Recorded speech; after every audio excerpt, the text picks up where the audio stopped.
We will now begin a 5-minute round of questions. And I'm going to start since Chairman Capito is not here. And so, Ms. Turner, when we met, we discussed Nebraska's tribes, and in particular, as you know, the Santee Sioux tribe is facing ongoing water quality challenges. A no-drink order has been issued by the EPA in 2019 due to high manganese levels, and the tribe still trucks in potable water to this day. The tribe is actively working to upgrade its water infrastructure. EPA Region 7 has been collaborating with the tribe to conduct critical water testing, but long-term solutions are still needed. Ms. Turner, if you're confirmed, how do you plan to work with the tribes, including the Santee Sioux and regional EPA staff, to ensure tribal partners will always have access to clean water? Patriots, we need to talk. What just unfolded on the House floor is one of the most blatant displays of leftist hypocrisy, fear-mongering, and anti-American rhetoric I've ever witnessed. These people, these career politicians cloaked in emotion, are trying to convince you, the hard-working American, that protecting our nation's budget, enforcing accountability, and stopping runaway welfare is somehow immoral. No, what's immoral is bankrupting our children's future with endless spending. What's disgusting is weaponizing hunger as a political tool to smear the people actually trying to fix this broken system.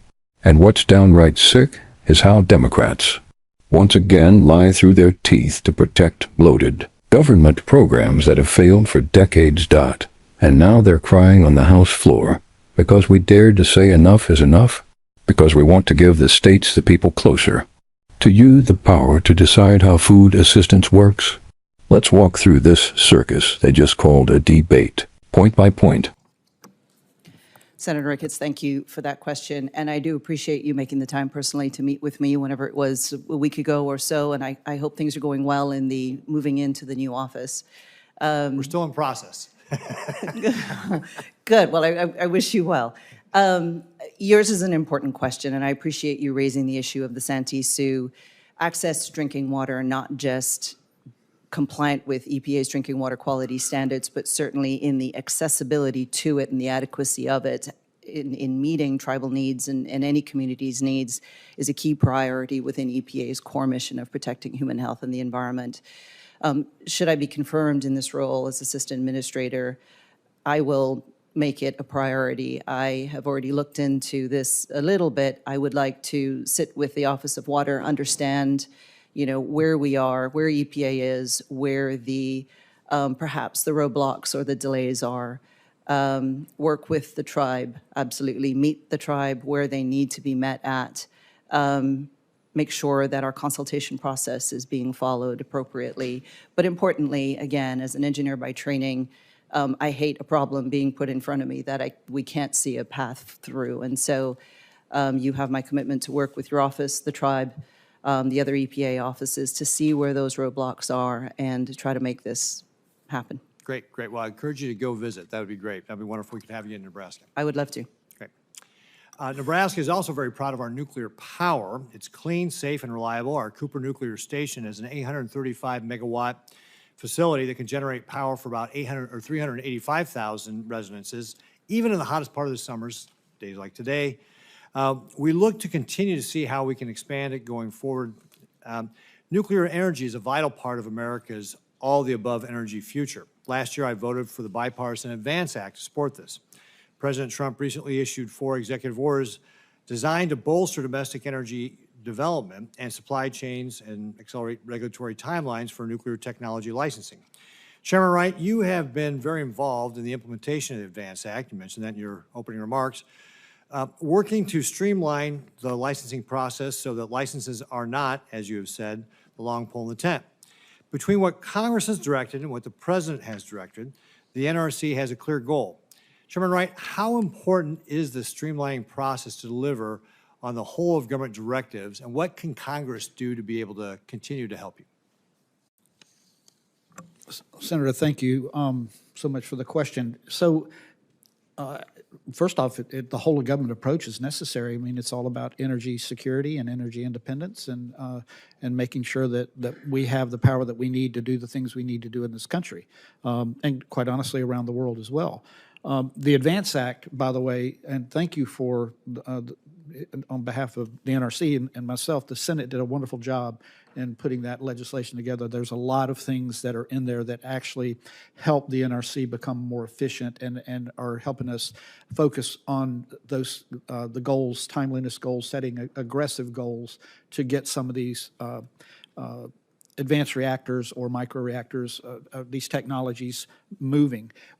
We're ahead of the curve on this. The advanced reactor side of our house that is being remodeled is actually a shining star. We've got 25 vendors that are before us right now in some form of early engagement. We have another 5 that have already gone through the process. You've got NewScale that's gotten their design certification already. They can go to market. You've got TerraPower that's 2 months ahead of schedule.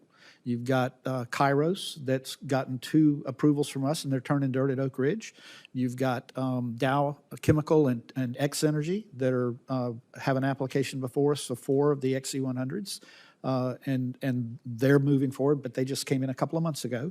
And now we've got the BWRX 300, which is, as you know, from the agreement that we have a memorandum of cooperation with Canada. The UK is a part of that now. Poland is an observer, and we're working with TVA and Duke, all trying to put together packages of data that can be used by either country in support of their application, so that and still allowing us the sovereign right to review and approve the license ourselves. So we've got a lot that's going on, and quite honestly, you know, the Advance Act and a lot of the parts of the executive orders from the White House, they align on this, as was mentioned by Senator Capito earlier. Yeah. So I'm out of time, but is there anything Congress needs to do to be able to help you, or are you with the Advance Act? Do you think you've got enough on your plate to be able to continue to push this forward? Well, I know that everything is still working on the environmental side of things, you know, trying to get things compressed, trying to move everything to the left, safety, the reviews, anything we can do to gain efficiencies. There are some things that we can't do that might have to, you know, like the mandatory hearing elimination. That's not anything we can do. We've done as much as we can do at the NRC, but that could be something that future legislation could address. And as I told you in our meeting, I think I met with you back in February, as I did with many of the members of this committee, we're going to stay in touch with you and give you, if there are things that we think we need, we're going to come to you about it. Great. Thank you very much. Senator Whitehouse. 1. House Resolution 566 was introduced. Republicans moved to consider H.R. 1 with the Senate's amendment, a bill that's meant to bring fiscal sanity to our government. Naturally, Democrats tried to derail it immediately. 2. Massachusetts Democrat tries to kill it with a technicality. He invoked Section 426 of the Budget Act, whining that the resolution violated unfunded mandate protections. Translation? We don't want to take responsibility at the state level for anything. 3. Leftists are crying over $19 billion in state spending. They say states can't handle it. But guess what? States already manage infrastructure, law enforcement, and education. They're perfectly capable if we stop loading DC's role. In everything, 4. Snap cuts are a talking point, not the truth. They claim we're taking food from kids and veterans. Wrong. We're asking for shared responsibility. You can't just write blank checks forever without expecting accountability. 5. Tax breaks for the wealthy? Here we go again. According to them, every tax cut is for billionaires. Reality check. Tax relief helps job creators. It fuels small business growth, pays wages, and stabilizes our economy. 6. State cost estimates are exaggerated. They throw out big scary numbers, $1 billion for PA, $400 for NC, hoping you'll panic. But they never mention the trillions in savings, possible from reducing dependency and reforming broken systems. 7. No hearings? So what if we held a hearing every time we needed to make bold changes? Nothing would ever get done. Sometimes leadership means moving swiftly and courageously. 8. The real agenda behind their outrage. This isn't about helping people. It's about power. Democrats don't want to lose control of federally run programs because that's how they buy votes. Plain and simple. 9. The moral high ground? Give me a break. They keep screaming, no child should go hungry. We agree. But how about no child grows up in a bankrupt country with no opportunity and no future? 10. The vote moved forward. Despite their screaming and posturing, the House moved forward with the resolution. Patriots, it's a win, but just the beginning. So here's the deal, folks. We're in a battle. Not just a political fight, but a moral war for the soul of this country.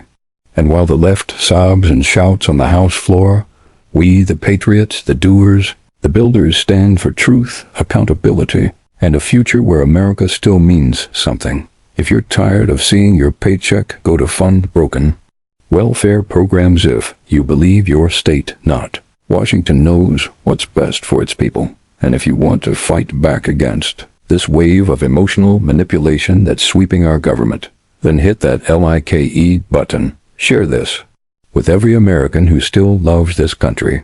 And subscribe to the channel. And don't forget to ring that notification bell so you never miss a drop of truth in a sea of leftist noise. America first, always. We're not backing down. See you in the next video, Patriots.